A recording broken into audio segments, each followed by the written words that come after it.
One, two, three. This is Dr. Alex Avila with Love University, and we're back.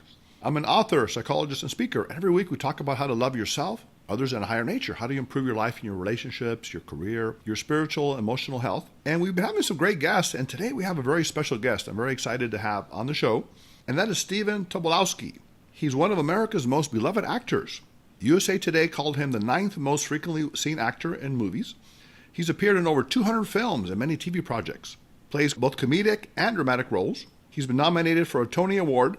He played the annoying insurance agent Ned Ryerson in the classic movie Groundhog Day.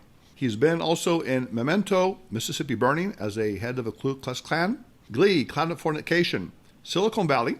In addition, he's a musician, director, and author of many books, including The Dangerous Animals and My Adventures with God. Welcome, Stephen, to the show. Thank you, Dr. Avila. And what haven't you done, Stephen? Sounds like you do almost everything. Do you do juggling or anything else? Or I don't do juggling, and I don't do waiting in line very well. Okay. There you go. A little bit of that. Now, you were in this classic movie, Groundhog Day, and there's like a philosophical message I want to talk to you about and see what you think, where Bill Murray apparently was reliving his life every day and nothing changed. So he was able to realize that there's no consequences, there's no tomorrow. So he started indulging in sensual appetites, food and sex, and even doing illegal things. And then he found that he was empty, he was unhappy, and he discovered that by giving love and helping people, that gave him meaning and a sense of love. And eventually the spell was snapped, and he woke up next to the woman he loved. So how do you see that, Stephen? Is that something that can apply to our lives? Can we find the meaning in the everyday? Yeah, I think one thing that's interesting is that the screenwriters of Groundhog Day tried to use Elizabeth Kubler-Ross's 5 stages of death and dying as a template for it. And I believe the first is, I don't remember each one, but there's acceptance, there's anger, there's defiance, all of those. Yes. So Bill Murray's character goes through each one of those. At first, he doesn't believe the situation he's in. Yes. Then he rebels against the situation he's in. Then he gradually becomes to accept it. And then as he accepts it, he realizes that what is more important than, as you point out, satisfying his appetites is trying to help people. And that, in turn, gives his life a lot of meaning.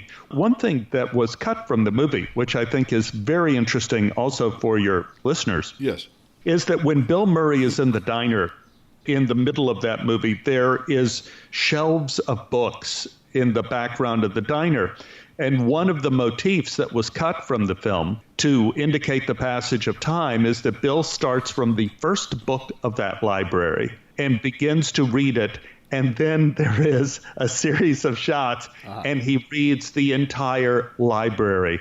I asked Harold Ramis, the director of the film, how long Bill was trapped in the town, because there are all sorts of theories. And Harold Ramis, who was a practicing Buddhist, said 10,000 years, because it takes 10,000 years, according to Buddhism, for the human soul to refine itself.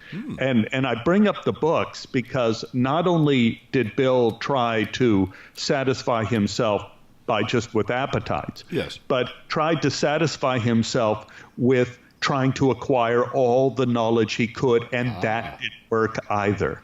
Interesting. Well, I was thinking, Stephen, the good part of that, in some ways, thinking you're invulnerable can actually help you vanquish fear, because I think he was on a railroad track and he was doing a lot of crazy things. But fear really holds us back a lot. So how do we apply this to our life? How can we vanquish fear by being able to live the day fully? Let's say today's your last day. Would you live with fear or without fear, Stephen?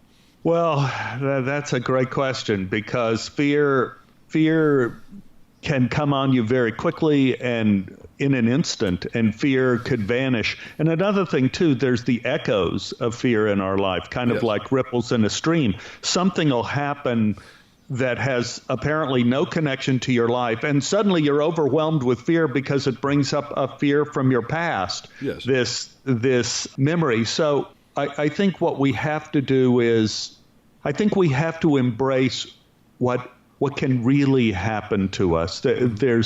there's two kinds of situations we find that create fear.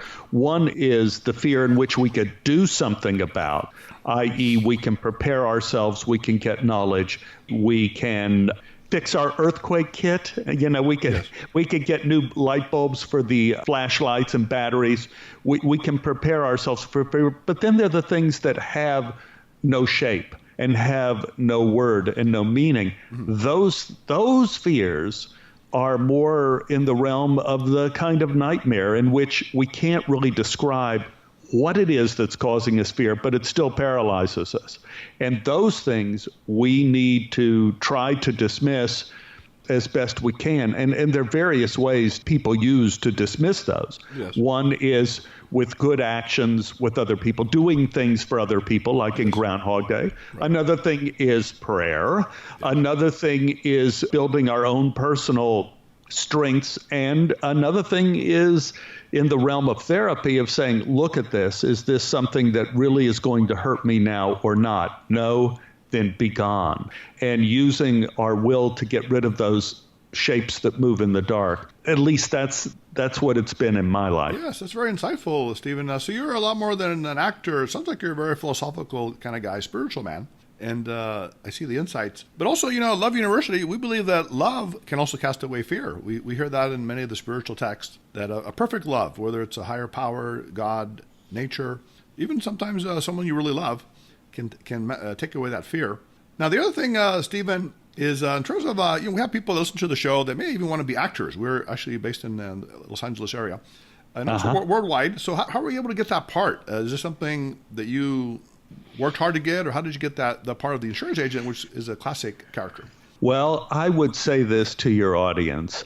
It's the primary question of where do I begin? Yes. Where do I begin to answer that question? Do I say that I got the part because I got an agent? Or do I say I got the part because I wanted to be in plays in college and took acting courses? Or do I say I wanted to be an actor in high school? Or when I was 5 years old, I wanted to be in movies? Where do you begin with the impetus of how I did Groundhog Day? Wow. The only thing I can say is, per our previous discussion, is I went in, I read the script, and I thought it was wonderful. I read the part and thought it was wonderful, and I was afraid. And in terms of dealing with the fear, in this case, fear was a matter of being dispelled by preparation. Yes. I worked on the audition until I felt like I may not get the part, but this is the way I would play Ned, the insurance salesman. I felt Ned and I were one. And for the people out there who are interested in auditioning or being actors, one way to dispel fear, and I'll give you two. The first way to dispel fear is to work for someone else. And in this case, it's your part. The audition is the one chance you have to give that little voice inside of you life. It's the one chance to say, you are a bird and I'm letting you free. And so in honor of that little voice inside of you, of that part, and in my case, Ned, at Groundhog Day, you let it free. Yes. But here's the second one. Here's the second one, and this was pretty profound mistake on my part. This was a big one. It was a different audition for a different show, television show, a 20th Century Fox. And when you do auditions of this sort for big jobs like Groundhog Day or for television shows, you don't get the part with one audition. You have to go to several auditions. And the final audition in television is what they call a network audition. So you audition first for the producers, then for the studio, then the network. And you are very scared when you go into the network audition. I can imagine that. Anyway, yes, I got the time wrong. No. I got the time wrong. And I ended up going to 20th Century Fox an hour and a half before my audition. Okay. So I walk into the large room where I'm going to audition, and I see the table where the executives are going to sit. I see the camera, the video camera to record my audition. I see the place where the audience, the executives, are going to be sitting behind the ones who are judging. And then I see my little chair in front of the camera, and I was terrified. Oh, wow. And I'm thinking, wait a minute, what is it about this setup that scares me to death? And I'm thinking, it's that camera pointed at me, and that table behind the camera with the 5 chairs, the 5 empty chairs behind it, sitting in judgment. And I sat in the room, and I thought, what can I do to make myself less afraid in this situation? And this is what I did, Dr. Avila. I walked into the room, I grabbed my chair that was in front of the camera, and I moved it behind the table. So now there are 6 chairs behind the table, and suddenly I felt good. Now, I put the chair back. I put the chair back in front of the camera. I wasn't going to screw with them with the audition, but the point was, as opposed to sitting in a place where I was being judged, I moved my chair to where I was a collaborator. I like that. Yeah, in psychology, I work a lot with shy people who are self-conscious, and we call that the observer or self-observer is the self-conscious part of our mind, and then the actor is the spontaneous side that's more natural and free-flowing. So you did what we call the actor-observer reversal. You reverse yourself into more of the spontaneous part of you, the natural part. And there you go. And moved away from the self-conscious. Now, Stephen, the other thing is, I think a lot of people are curious, the personality of these great actors. You've worked with Bill Murray and probably a lot of other great actors, comedic, maybe even geniuses. Is that true, the so-called tortured genius? Do you see some of these people that have psychological issues? You know, even like, unfortunately, Robin Williams, our great actor who killed himself with manic depression. Is that a misnomer, or is that really true, the tortured genius? Well, I think certainly many people who are creative, I don't know if I'd use just tortured genius, but they're far more sensitive to their own terrors than some people are. They said in the Middle Ages, for example, in the Middle Ages, the average person never traveled more than 5 miles from the place they were born. Yes. And now, in our current day, if you live in the Los Angeles area, you travel more than 5, 10, 15, 20 miles from where you live every day on the 405 to get anywhere. Right. And if you take a look at people who are creative, they're always reaching out, trying to get stimulus, inspiration, ideas from the world around them, as opposed to just working in a small radius around themselves. Right. And that experience of opening yourself up all the time beats you up. And another thing that beats you up is when you perform, performance is an adrenaline profession. It's a little like baseball, and it's a little like being a right fielder in baseball. You're standing there, nothing happens, crack of the bat, oh my gosh, it's coming my way, adrenaline. Yes. Then you run, then you jump, then you try to keep the ball inside the park, then you throw the ball into second base, and then you internally collapse. Yes. And whenever you're involved with an adrenaline profession, like acting, like singing, like writing, you have this rush of adrenaline and a crash. Yes. And the more you have that, the more you're likely to be depressed, to not think clearly, to have substance abuse, either with alcohol or drugs, to try to anesthetize yourself a little bit. So I think those two go together. Yeah, I mean, some research even shows that so-called creative people, or even so-called geniuses, have a high level of mania, which is, accelerated energy level, but then they can drop once they come from that high. But one thing that may help people ground themselves, I think this is something you've talked about a lot, is a spiritual nature, a spiritual practice. And Stephen, you have an amazing experience. You said that, I think back in 2008, you almost died. You broke your neck in 5 places, right? And then something happened to you. Tell us about that story that I think transformed your life. Yeah, it was pretty amazing. There's 2 miracles in this story. Yeah. The first story was the fact that I lived. I broke 5 vertebrae, and the central vertebra, the C4, as the doctors call it, in the neck, was crushed. Right. And by the way, Steve, why were you laughing? Most people think it's a tragedy. Why do you laugh at that? Well, as I say, Dr. Avila, never trust a catastrophe because it could turn into a blessing before you know it. I like that. So, first of all, I was alive. I was grateful. And there wasn't much you could do with a broken neck. Yes. And so the first thing I did was I came up with this idea that one thing that makes us feel good in life is if we can see our lives as a form of addition. Whenever we're adding something or feel like we're adding something to our life, we feel whole and we feel content. In Hebrew, the word kadosh means holy. Yeah, it means holy. It means also separate from what normally happens. And we look for that in our life. When we have some sort of addition, it feels separate and it makes us feel holy. Now, the negative, if we feel subtraction, look out. That's what happens, like as an actor, when you get fired. That's what happens when you don't get a part, when you go through a divorce, when you've lost a friend, when you've lost your keys.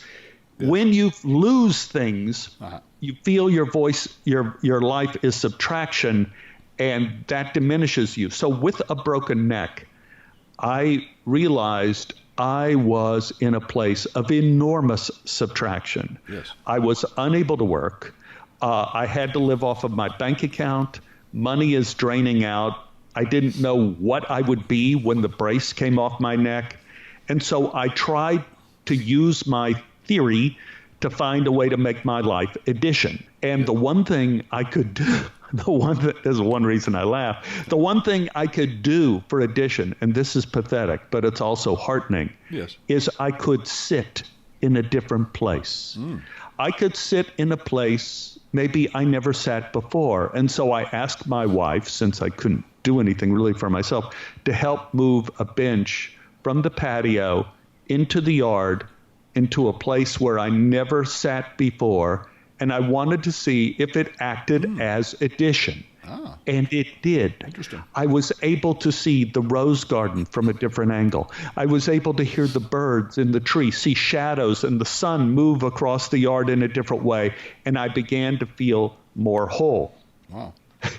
That's pretty good. As it turned out, there was a squirrel in the yard that I called Al-Qaeda squirrel that did not like me sitting in my new seat. So Al-Qaeda squirrel started throwing missiles down at me, little baby avocados and pine cones at me. Wow. So I had to get my wife to keep moving my bench further and further and further back into the yard, further away from the house, further into the yard so I could get away from Al-Qaeda squirrel. Yeah. And I'm sitting at the back of the yard, and in my vision, I see this flash of color, of purple and of gold and green. And I look up, and the back of the tree where Al-Qaeda squirrel was living was covered with parrots. Oh, wow. Parrots I had never seen before, and I had no idea were here. And then I remembered 35 years before, when I came out to Los Angeles, there was a story of a fire in a pet store in Studio City. And the owner of the pet store saved the dogs and cats, but couldn't save the birds. And he pulled the cages out and just opened them up. And apparently he released some of these parrots into the air, and the legend was that these parrots still lived somewhere in Studio City in the valley. Not only was the apocryphal true, the parrots were alive, they were living on the back of my tree, and I never would have known it if I didn't move my bench. So I start writing a commandment for myself. In times of grief, in times of fear, in times of subtraction, move your bench. So, and here's the punchline of the whole thing. At the very end, the 3.5 months of my neck healing, I get my first audition. It's for the TV show Glee. Yes. So I'm opening. I tell my agent, yes, I'm going to go in on this audition. Whether I'm ready or not, I'm going in because it's going to be audition by audition. So I'm reading the script, and I see a shadow moving over my head, over the script, and I don't even look up because I know from the shape of the shadow that it's one of the parrots flying overhead, coming back to roost in the tree. And I'm thinking to myself, well, that's the way it is with all miracles. It's easy to recognize the shadow once you've seen the real thing. And I stop, and I close my script, and I stand up, and I have that moment, Doctor, where I look across the yard, and my yard is filled with sunlight and shadows. Wow. And I thought, what would happen if one of these shadows, which I always thought was part of the darkness before, is really nothing more than a miracle that's unobserved, like the parrots. And suddenly, this was the real miracle. My vision changed. In an instant, I began to see the miraculous all around me, and it completely changed my life. That's amazing. That's an incredible story. And you're a great storyteller, Stephen. I can see how you paint pictures. I can see this.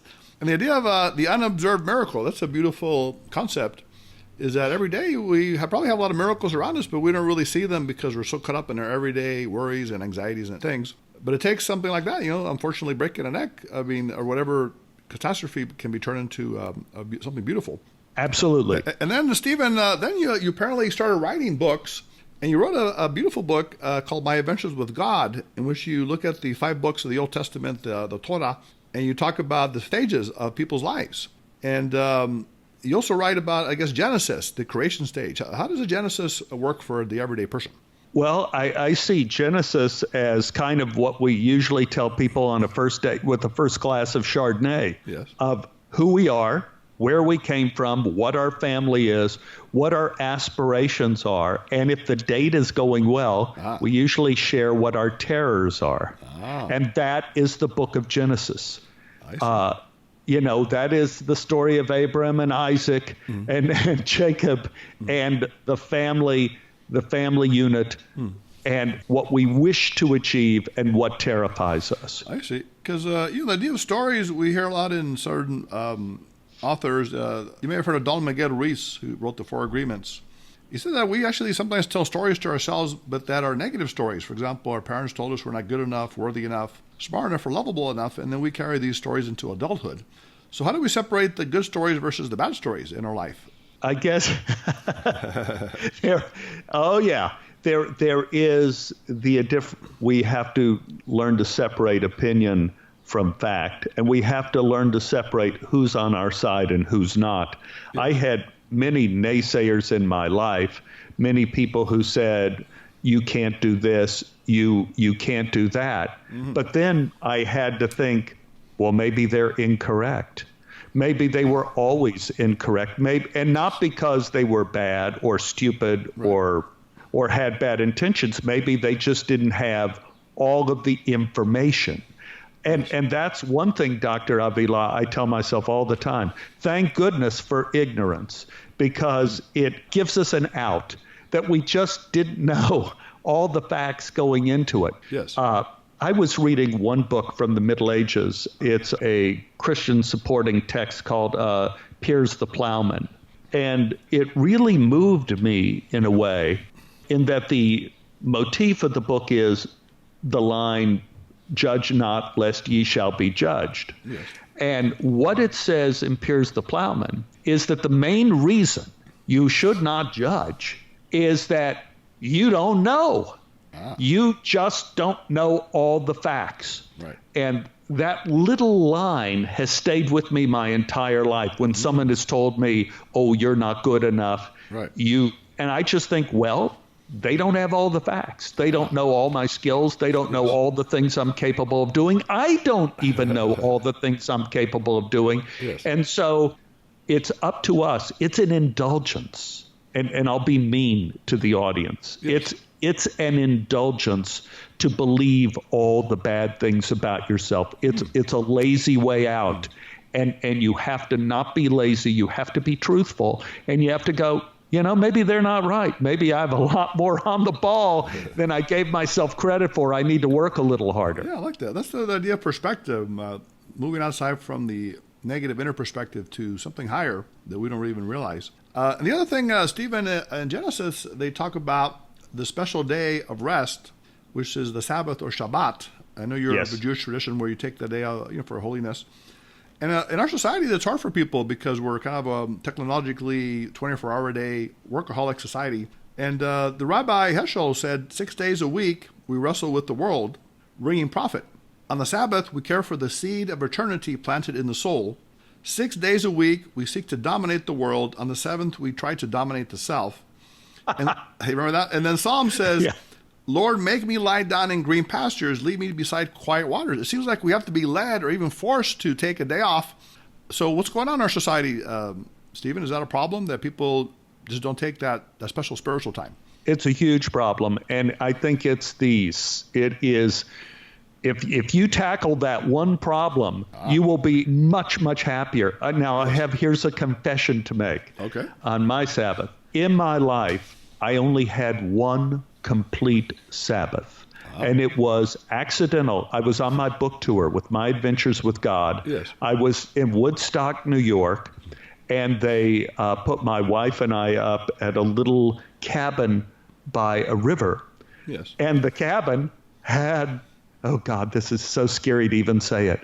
The cabin had no Wi-Fi. Oh. And we didn't know it. Okay. So we were out there, and Friday night came, and the lights came down in the cabin. There was no computer. There was no nothing. And Saturday, all my wife and I had was to sit with each other, to talk with each other, and hear the water running beside us. And Lord Almighty, did it restore my soul. Lord Almighty, did it fulfill me. I just came right now from 3 weeks in Finland where I had no Wi-Fi. And I spent a lot of time in the forest. And let me tell you, there is nothing to be gained by always being connected to the computer and to your email, and nothing of significance is going to happen by not knowing that news.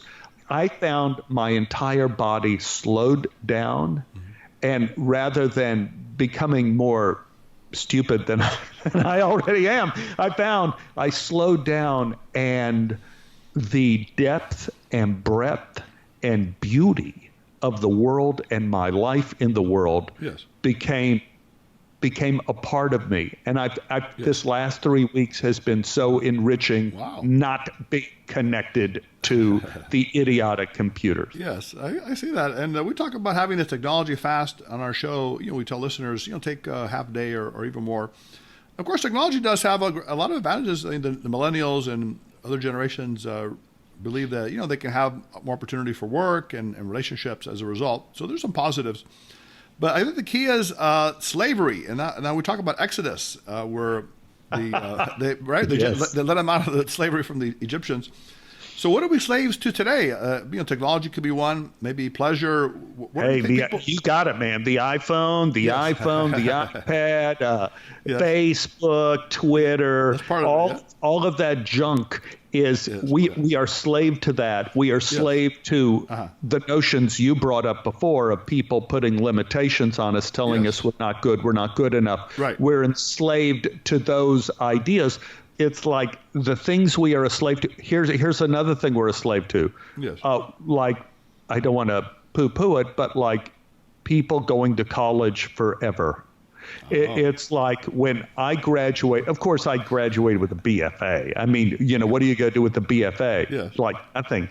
But, I know a lot of kids nowadays that don't get out of school until they're in their 30s. Yeah, that's kind of And then what do they have? They've used more than 1/3 of their good part of their life to be cloaked in academia, and they really have nothing to show for it at the end of it. Right. And you trade grades, and I'll tell you one thing: people mistake victory for winning. They think like getting good grades, I win. Right. I get good grades, I'm going to be a good student. That is not the same as victory. Exactly. Victory includes loss. Victory includes sacrifice. Victory includes work. And there's nothing more rewarding than victory. And we don't feel victory unless we get away from slavery the different things that enslave us, and don't get just the common ones of drugs and alcohol. Right. And also, maybe incompatible or abusive relationships, or believing that you don't deserve to have the business or career you want. So, Stephen, how do we, now here's the key, how do we escape from slavery? Do we need to find an external mentor like a Moses, or do we need to find an internal Moses within that can liberate us? How do we do that? I think both. I think also beware of the external Moses. One of the reasons that they were very careful not to discuss Moses' family too much in the Torah, because they did not want there to be a cult of Moses. And it is human beings are very easy to just jump in line to be the follower behind somebody. That's how you end up with Jonestown. That's how you end up with all sorts of false prophets. Right. So I would say you definitely have to find the liberation inside. You have to find the voice inside of you that says, this is what I need to do. Even if it seems illogical, this is what I need to do. This is what I need to research. This is like, you want to take me as an actor, for example. I was in school. I was working on a master's degree. I had done 1 year of the master's degree, and then I quit. And I said, what am I doing with my life? I got to go to Los Angeles and try to be an actor. I've spent my life I'm spending my life trying to get out of college. And if I don't get out of here, the only thing I'm going to have is a master's degree, and I won't be able to get out of high school. That's all I'll be able to do is teach high school. So you listen to your inner intuition and I guess your inner passion, and that led you. Now, the other thing is you talk about Leviticus, Stephen, which is, you call it the reconcile who you really are. Now, is this like kind of a midlife kind of realization? Is it a certain moment of knowing who you are? What does this mean to you, Leviticus? I think so. I think it is a midlife changing course correction. Going back to my idea of victory versus winning, there is a lot of suffering involved in our lives. My son, William, is studying to be a doctor, and he said he understands the value of pain. He sees patients and he sees pain as a warning to us, and something is wrong, as an alarm. He says, but I don't understand suffering. And I said, here is suffering. Suffering is the only measure we have over what we love and what we care for. When suffering becomes too great, we drop things. But we hang on to identity and to the things we love, even through suffering. And that is what Leviticus is all about. After all of our failures and all the people telling us in our early lives, you can't do it, you can't do it, you're never going to find love, this isn't going to happen, this isn't going to happen. All of that creates suffering, and out of that comes an internal voice that says, wait a minute, universe, stop, this is what I am. And that is what Leviticus is. What I remember, I was in my confirmation class in Sunday school, and that was kind of like junior high-ish age in Judaism. And my teachers said, what is your favorite book of the Torah? Well, everybody's going to say Exodus. I mean, it's got Moses, got the Ten Commandments, got the plagues, got everything. It's got everything. And I raised my hand and I said Leviticus. And my teacher said, Leviticus? Why Leviticus? I said, because it's written in a different language. Genesis and Exodus are written in the language of people who want to be. Leviticus is written in the language of people that are here to stay. And that is what impresses me about Leviticus. And that is what that midlife change is, of where you take power over your life and you go, this is what I'm doing. You control your space. The other thing in Leviticus talks about offering and sacrifice for purity and a higher purpose, but a lot of people don't like to sacrifice. Sacrificing could mean giving up bad relationships or even self-defeating thoughts and habits. We had a psychologist that was very well-known, Firestone, that talks about voice therapy, how we have these inner voices that are critical, but they become almost like our friends. It's hard to get rid of them. So how do we sacrifice these bad things in our life that seem comfortable? how do we sacrifice the bad things in our life that become comfortable? Yes. Sometimes you make a decision. Sometimes the decision makes you. Sometimes that's one great thing a vacation does. If you put yourself, I think, first of all, always putting yourself in nature helps. When you go into nature, you reset your clock and you do those sort of things. That helps you do it. Also, I don't know if you have this rule for your closet, but my wife is enforcing this rule in our house. Yes. If you don't wear a shirt in 2 years, it's gone. It's gone, man. Okay. It's out of here. Eliminate the junk is what you're saying. Eliminate the things that don't no longer work. If you're not using it, you've changed. Move on. It's not going to fit you anyway. Yeah, that's a good way to look at it, yes. You got to get rid of you got to get rid of that stuff. Get rid of the junk. Yeah. So putting yourself in situations that are not easy for you. Ease, again, is part of winning, but it's not part of victory. I remember when I was a kid, I got my brother's hand-me-down bike, which I loved so much. It was so beautiful.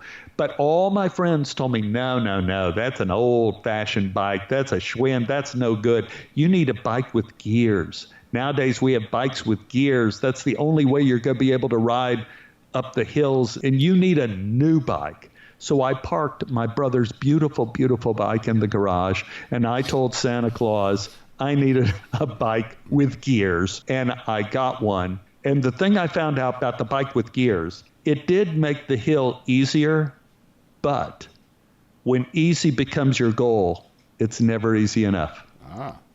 And I was dissatisfied. And I regret, you learn those lessons that ease is not what you want. And a lot of times we make our decisions based on ease, based upon making what we love come true. Exactly. Now, then we get, Stephen, to numbers, and we talk about mortality and grief. My dad died a few years ago, and I realized that death is real, that we are mortal. And then the way to get around that, apparently, is having faith. And I think in the Israelites, they lost faith for a period of time, and then they were able to regain it. So, and you say that basically the faith is the courage to make the journey and ask questions without knowing the answers. And that's very important. So tell me more about that.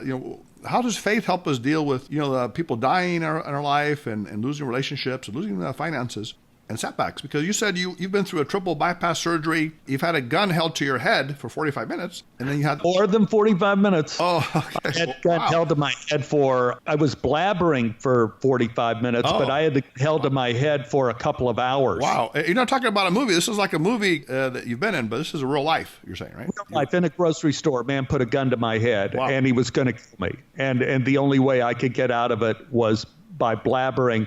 Again, I blabbered for at least 45 minutes, and then the only way I could get out of it was to invite the guy over for dinner. That's as ridiculous as it seems. Well, yes. That's like in Psalms, they say, prepare a table before me in the presence of my enemies. So you're like having a banquet in some way psychologically, mentally, in the face of death. So how do you do that? How do you maintain that incredible faith in the face of so much adversity?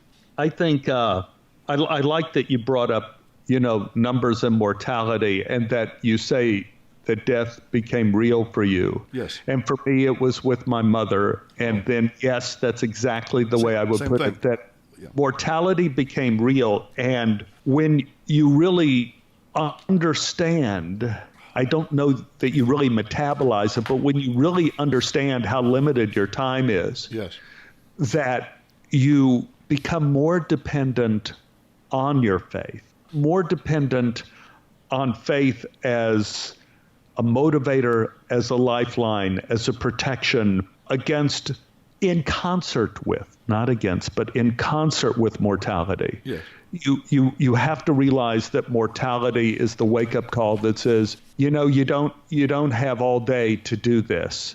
Yes. So why not do it today and not tomorrow? And it's a great motivator. Yes, definitely. And then finally, Deuteronomy is I think, like a legacy, to tell the stories to your children and grandchildren. Is that important for people to leave a legacy? Or some people may say, well, I just want to live a life and I don't really care about legacies. No, it's important to tell the story to your children. I believe I mentioned in Genesis or Exodus back there the word kadosh, meaning that which is separate. But in the Bible, they translate kadosh as holy. The word kadosh is holy, yes. Something that is separate. When you tell a story to your children, you are not telling an encyclopedic, truthful version of everything that happened at a certain event of when you were held hostage at gunpoint in a grocery store, broke your neck. No, you pick and choose the facts you tell and the facts you don't tell. And that's what makes the story separate from reality. That means they are holy. Yes. These stories that we tell our children become our holy books, become our mythology, and they, in fact, can inspire a child to faith. That's powerful. Yes. I got to tell you, when I had, oh God, this is terrible. When I had my heart surgery, yes, which is, of course, very traumatic, I had an event which was very difficult to explain. And they used, I guess, the same drug on me that they used on Michael Jackson. It paralyzes you. Wow. And I heard the voice of my wife and two of my friends in the ICU, and they saw my eyelashes flutter as I was waking up. I went into surgery at 6 a.m. I'm coming out at 2 p.m. Wow. And I know it because there was this digital clock on the wall, 2 p.m. And the anesthesiologist told me that when I woke up, I will have tubes down my throat, and whatever I do, don't talk. Wow. Don't try to talk. Don't try to tell people you're all right, because you won't be able to, and you'll choke. Anyway, I hear these voices, and I wanted to say, I'm all right. I hear you. Thank you for being here. And I tried to speak, and I couldn't. The tubes are down my throat. Yes. I began to choke. I hear alarms. I couldn't breathe. I hear alarms going off around beside me. I hear footsteps running. There's nothing I could do. I can't breathe. I can't do anything. And I look at the clock, and the clock on the wall says 2 p.m. Yes. And a voice comes in my ear, and it's the anesthesiologist, and he says, Stephen, don't breathe. We're breathing for you. The machine's breathing for you. Calm down. We're going to take the tubes out. As soon as you calm down, it should only be another 15 or 20 minutes. And I look at the clock, and I'm looking 2 o'clock, and the clock never changes. The clock stays still. 2 o'clock, and I can't breathe, and I'm looking out, and it's always 2 o'clock, and I don't know how long I was there. I realized there was no way I could live by looking out. The only way I could live was by looking in. And I went and I found this little spot inside of me where I could be and I could live and I could breathe.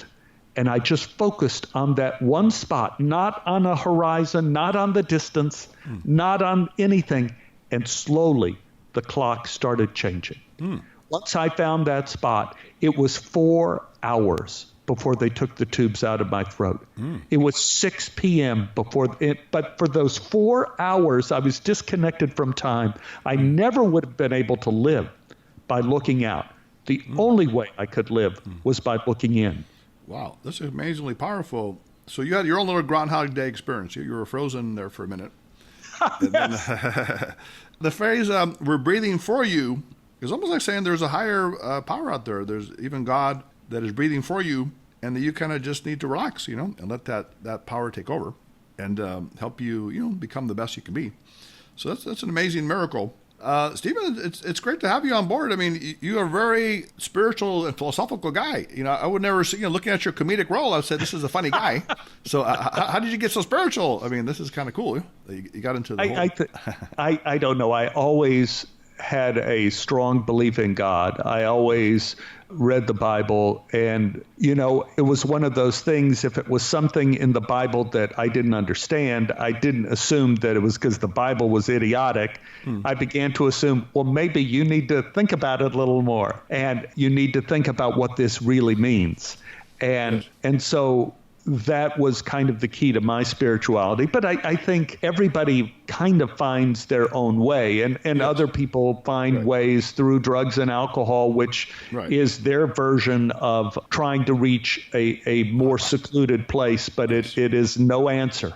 Right. It's a higher place, but it may not be the best for them. No. Now, give me a couple of quick takes, because I know you're probably very good at improvisational things. So, for example, Stephen, what kind of superhero would you be? What power would you have? When I was a superhero, the superhero I always liked when I was growing up was the Flash. Oh. Because he was so fast. Yes. He could vibrate so fast that he could change the physical world around him. He could avoid trouble by avoiding it as opposed to confronting it. So I think the Flash, that would be me. So Flash instead of the Hulk. You don't want to have to be the big tough guy that beats people up. The Hulk, no, I couldn't do the Hulk. Yeah, no. How about what is your greatest accomplishment in life or life lesson that you have? Greatest accomplishment. Oh, that I'm still here. That's a great accomplishment. Yes. I think one of the greatest moments I had as an actor is none of the films or television shows or awards or anything like that. But when I first came out to Los Angeles, I was doing children's theater. And we went to a school in San Francisco where there were race riots, and 2 of the kids were hospitalized. I heard they were killed. I don't know, but they were hospitalized. They didn't cancel our little show, which was about loving one another, which is about giving each other respect. Mm-hmm. We entered the school under a police escort. Wow. And we went up and we started doing our show. I was playing the guitar. We were singing our songs and doing our little skits. Kids were throwing stuff at us, shouting us down, throwing full cans of Coke. And let me tell you, not empty Coke cans, but if a full can of Coke hits you, you're in trouble. So we did our show, our 45-minute show. Halfway through the show, we continued in spite of everything, and the audience began to change. And when we got to the end of the show, the kids began screaming and applauding, stood up, and we left the stage, but they kept clapping. So we came out and we bowed again, and we left, and we got a note from the superintendent of schools there saying that however we did it, we ended the riots at the school, and there was peace in the school now. That's amazing. It's what I consider one of my proudest moments, but I think what it shows was we endured.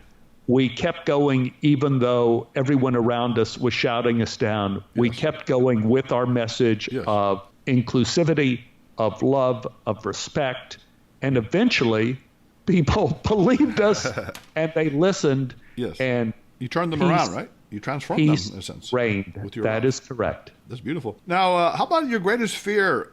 Greatest fear.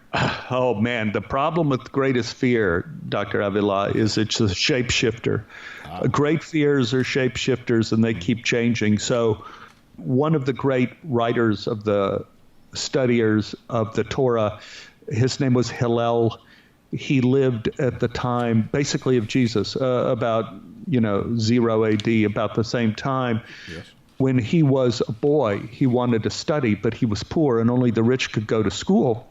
And so Hillel, who was tending the sheep, crawled up on the roof of the schoolhouse so he could hear the lessons inside, even though he wasn't allowed inside.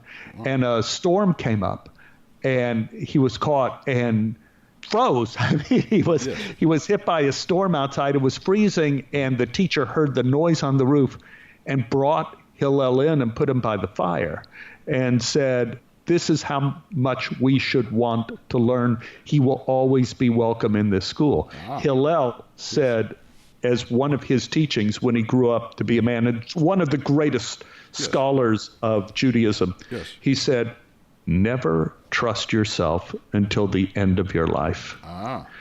And I find that is the thing to deal with fear. Never trust yourself, because fear will find a way in. Fear will find a way to take you down. You have to always be on guard. And that is what makes you stronger, and that is what gives you victory. I see. But was there a fear that you overcame personally that you can tell us about?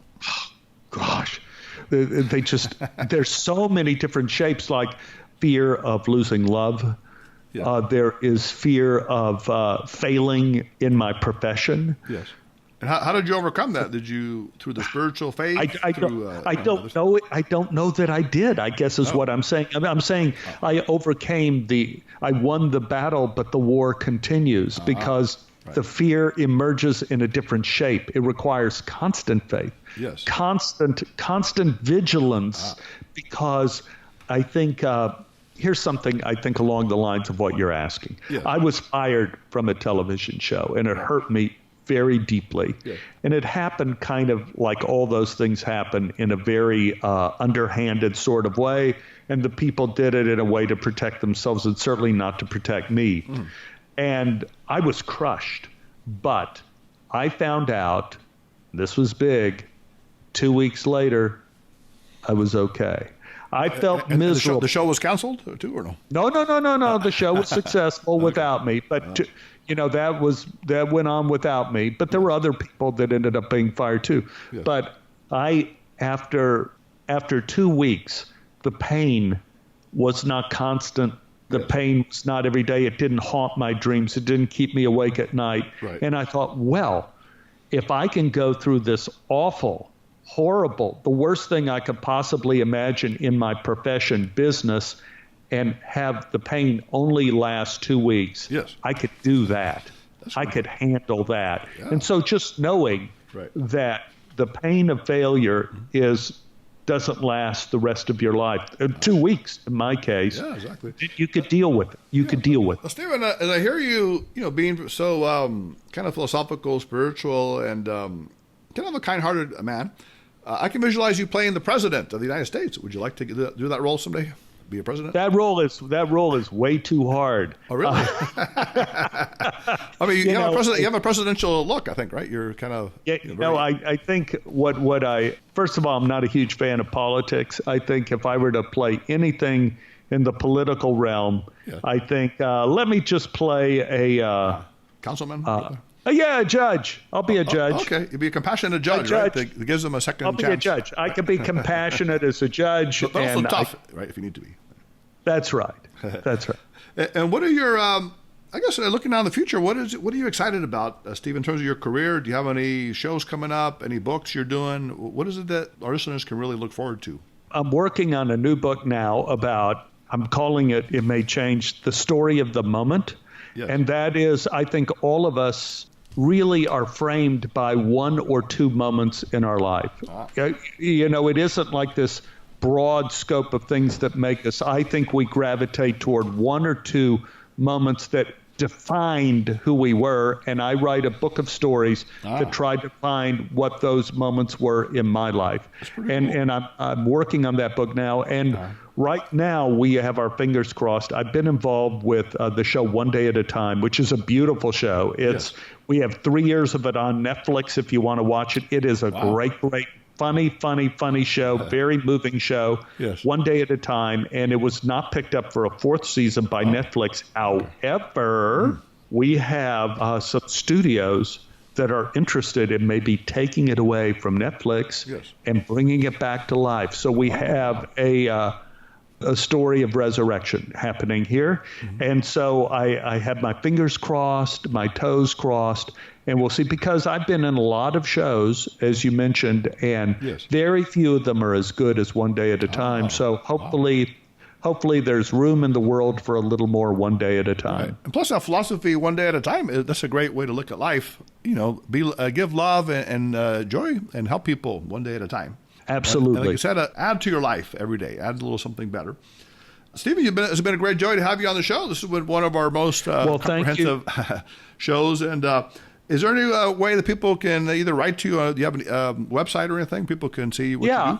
You can write me. I'm going to give you my email, and I'll spell it for you, because if you spell it wrong, you end up at a naked site. So it's like Stephen Tobolowsky at gmail.com, and that's STEPHENT as in Tom, B as in boy, OLOWSKY Sky. Why? That's the Russian spelling, not Yes. I, Y. Yes. So Stephen Tobolowsky at gmail.com. Write me there and I'll write you back. Perfect. And then your website is the same, Stephen Tobolowsky? StephenTobolowsky.com. That'll have my podcast. That'll have my books and movies.